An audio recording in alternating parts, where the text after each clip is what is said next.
বিয়েতে ৫১টা শাড়ি পেয়েছিল মেয়েটা। অষ্টমঙ্গলায় এসে আরো ৬টা। এত শাড়ি একসঙ্গে সে জীবনে দেখেনি। আলমারির প্রথম থাকে সে রাখলো সব নীল শাড়িদের। হালকা নীল একটাকে জড়িয়ে ধরে বলল, তুই আমার আকাশ। দ্বিতীয় থাকে রাখলো সব গোলাপিদের। একটা গোলাপিকে জড়িয়ে সে বলল, তোর নাম অভিমান। তৃতীয় তাকে ৩টি ময়ূর, যেন ৩ দিক থেকে ছুটে আসা সুখ। তেজপাতা রং যে শাড়িটার, তার নাম দিল বিষাদ। সারা বছর সে শুধু শাড়ি উপহার পেল, এত শাড়ি। সে কি করে এক জীবনে পড়বে? কিন্তু বছর যেতে না যেতে ঘটে গেল সেই ঘটনাটা। সন্ধ্যের মুখে মেয়েটি বেরিয়েছিল স্বামীর সঙ্গে চাইনিজ খেতে। কাপড়ে মুখ বাঁধা 3টে ছেলে এসে দাঁড়ালো।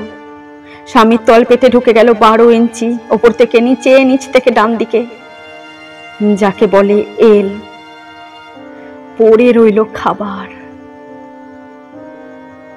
চিলি পিস থেকে তখনও ধোঁয়া উঠছে। এর নাম রাজনীতি, বলেছিল পাড়ার লোকেরা। বিয়েতে ৫১টা শাড়ি পেয়েছিল মেয়েটা। অষ্টমঙ্গলায় ফিরে এসে আরো ৬টা। একদিন দুপুরে শাশুড়ি যখন ঘুমিয়ে সমস্ত শাড়ি বের করে সে 6তলার বারান্দা থেকে উড়িয়ে দিয়েছিল নিচের পৃথিবীতে। শাশুড়ি পরিয়ে দিয়েছেন তাকে সাদা থান। 19 বছরের একটা মেয়ে, সে একা। কিন্তু সেই থানও এক ঝটকায় খুলে নিল 3 জন। পাড়ার মোড়ে একটি সদ্য নগ্ন বিধবা মেয়ে দৌড়াচ্ছে আর চিৎকার করছে, বাঁচাও, বাঁচাও, বাঁচাও। পেছনে 3 জন। সে কি উল্লাস! নির্বাক পাড়ার লোকেরা। বিয়েতে ৫১টা শাড়ি পেয়েছিল মেয়েটা।